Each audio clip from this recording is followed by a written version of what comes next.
Sawyer has my life in his hands right now.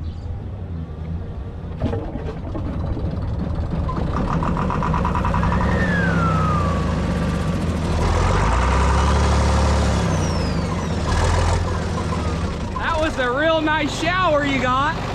It could have been a lot worse.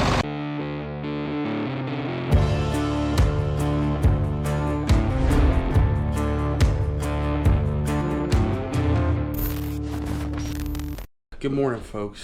It's bright and early. We're gonna get ready to go onto the farm and get some work done. But I thought I'd just show you, in a perfect world, what my mornings would look like, roughly. First thing I do is I get my oats out of the fridge and I start eating. Because if I don't eat, I get hangry. The work isn't as enjoyable as if I have food in my belly. As you get older, you learn a lot about yourself. And that is one thing that I have come to learn. Sawyer needs food. While I eat, I try to plan my day. I got my little planner here. As you can see, the dogs, they're a little hungry too. So that's kind of my next task. But eat my oats, plan my day, so I can work my plan throughout the day. Yeah, I forgot to mention, we got a new puppy. This is Hank the Tank. Hank the Tank is a German Shepherd English Lab mix. So we got our English Lab. We got our English Lab German Shepherd mix right here. He's a little bit of a handful, but we're learning every single day. Next thing I like to do is take my supplements. I'm not the epitome of health by any means. I don't eat near enough vegetables, so I like to take my reds and my greens powder. This is not sponsored or anything like that. I get my greens and reds from BPN. I really like the founder, Nick Bear. He's a veteran. I take reds and greens, try to do it as religiously as I can. Also take some D3, magnesium, fish oil, and a multivitamin. That's what I try to do every morning after I eat. I'm gonna chug this down, and then we can head out and actually get some stuff done.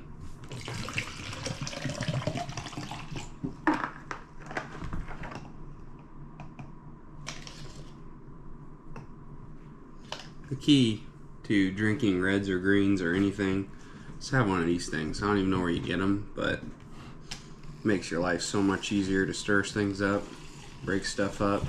Don't have to use a shaker bottle. You can just do this and it works perfect. Now I'd be lying if I said this is an enjoyable experience.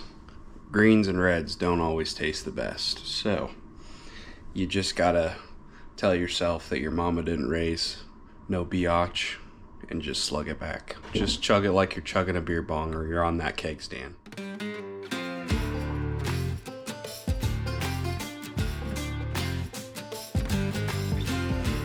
Last thing I forgot to do, gotta feed the dogs.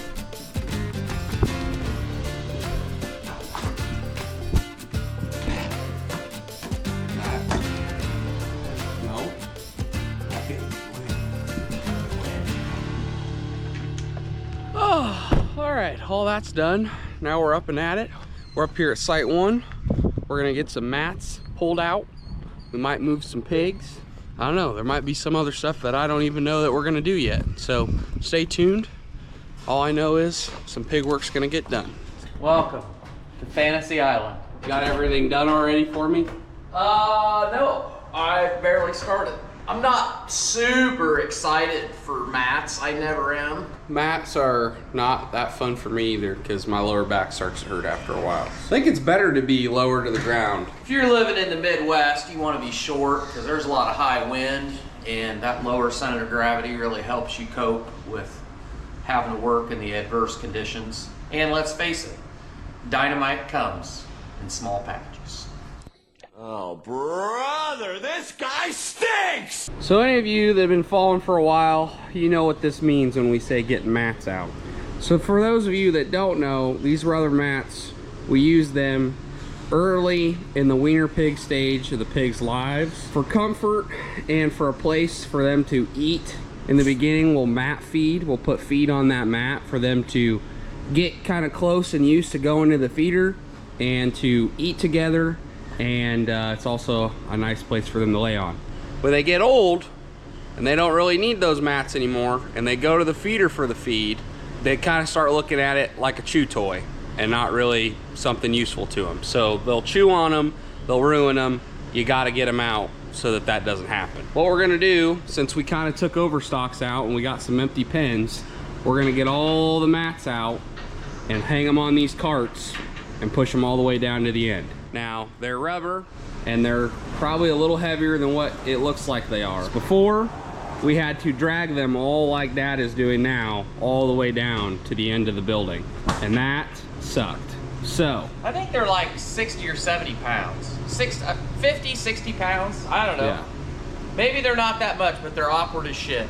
I guess that's the price you pay for raising wiener pigs. Some people don't want to mess with them, that's why they do feeder pigs, but feeder pigs are a lot harder on your building over the life of the building than running wiener pigs, and we like the wiener pigs, so we'll stick with that. Come on, Yoda. Can you do it? I always hope that the Jedi is strong within me, but it never quite gets there. That'd be great. If you could learn that, that'd be awesome.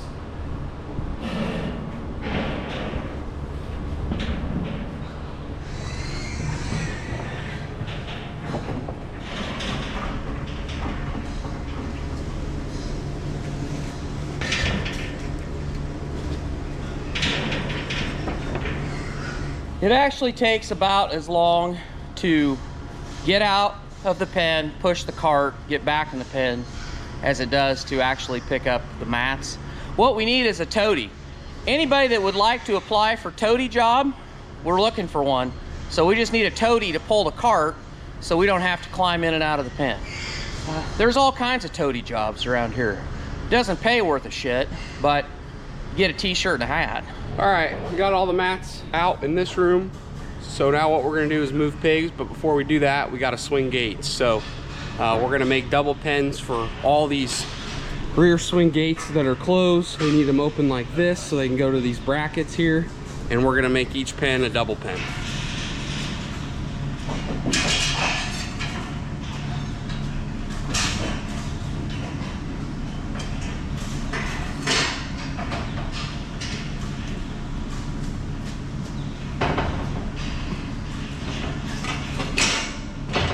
So this is kind of what it'll look like on a double pen. So we got a double pen here, and then when the pigs come running down this fast alley, this big alley back here, what we're gonna do is when the pigs come by this gate, I'll just grab this gate, swing it, pen it there, and we'll have pigs in that pen. We're gonna go get some, and we'll just kind of work our way the way that I'm walking, work our way back.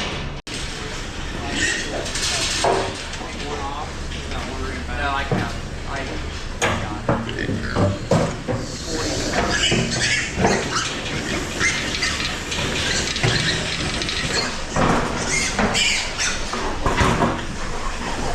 Come on, hey!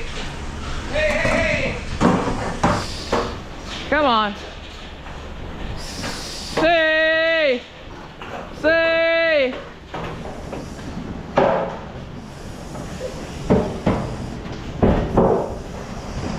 Come on, hey.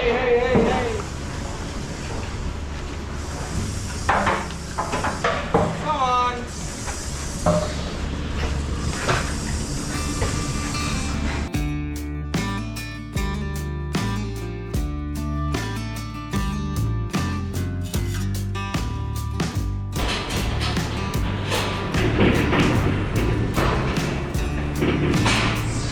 Six, 7, 8, 9, 10, 11, 12, 13, 14, 15, 16, 17, 18, 19, 20, 1, 2, 3, 4, 5, 6, 7, 8, 9, 30, 31, 32, 3, 4, 5, 6, 7, 9, 40, 41, 42, 43, 44.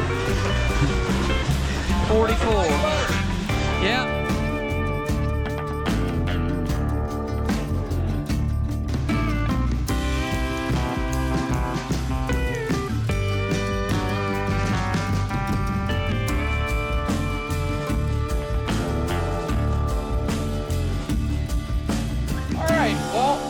Got this side all filled up, so got them all in the double pens that we wanted to. We're gonna keep repeating this process, moving pigs on this side now, and we're gonna get the rest of the mats out in this room.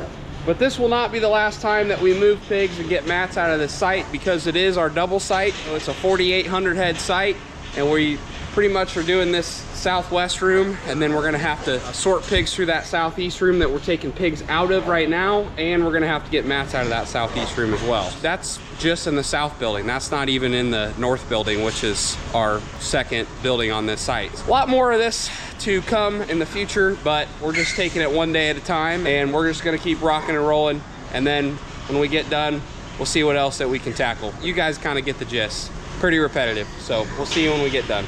Okay, so we're gonna take a little break from moving pigs because I wanna get this thing into the shop. So the next project is this hunk of burning love, my 4010. The batteries go dead on it, and I've traced it. I've tried to figure out where it's shorting. I'm no mechanic, so. Anyway, we're gonna pull start this thing, and I'm gonna take it down to the John Deere store, and we're gonna convert it to 24 volts and have them run it down and make sure there's nothing shorted, because I'd really like to have it come fall. I may run the auger with it, I may mow with it, I just may drive it around and fly my freak flag. I don't know, but it's no fun when you go to get it and you gotta put the charger on it every single time and it doesn't want to start, and it's a pain in the ass. So Sawyer's here with his trusty steed. I got the toe strap. We're just gonna throw the ball in the back and give it a little tug. The biggest challenge in all of this, because I'm gonna be driving, is that illustrious straight pipe. As soon as this starts, there's gonna be a shitload of fine debris and rainwater, and that's gonna fly up, and depending on which way the wind's blowing, I'm probably gonna get covered, would be my guess. So Are you ready to jingle your bells? yeah. Hopefully we avoid this area here, Yeah. and we can kind of try to be over here a little Well, bit. so when you start, we'll just ease past this and then just go straight, and it'll pop. But Please, let's not try yeah. to pop it right here. Let's not pop it here, and let's not pop it here. Please don't ass pack me. Sawyer has my life in his hands right now. Ready? Yep, yep. Go ahead a little bit.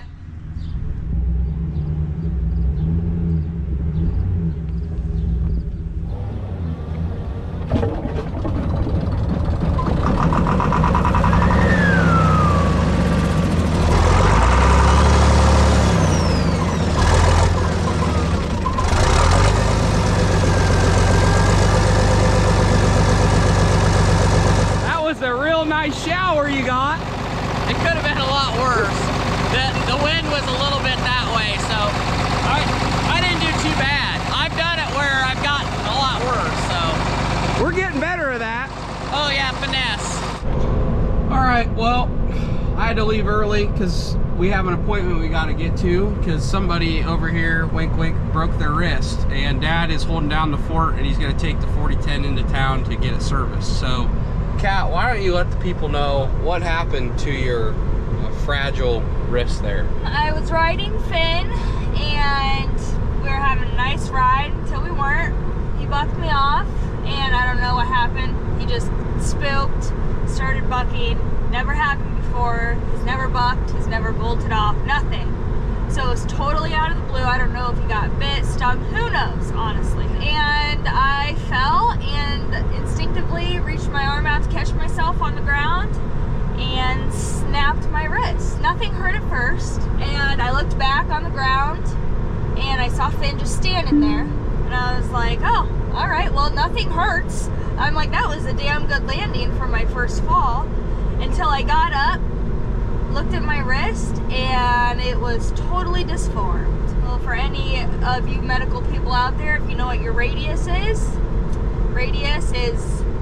where your thumb's at. I snapped it and displaced it. Went up to the barn and I started yelling for Sawyer, and we went to the ER, and yep, that's what it was.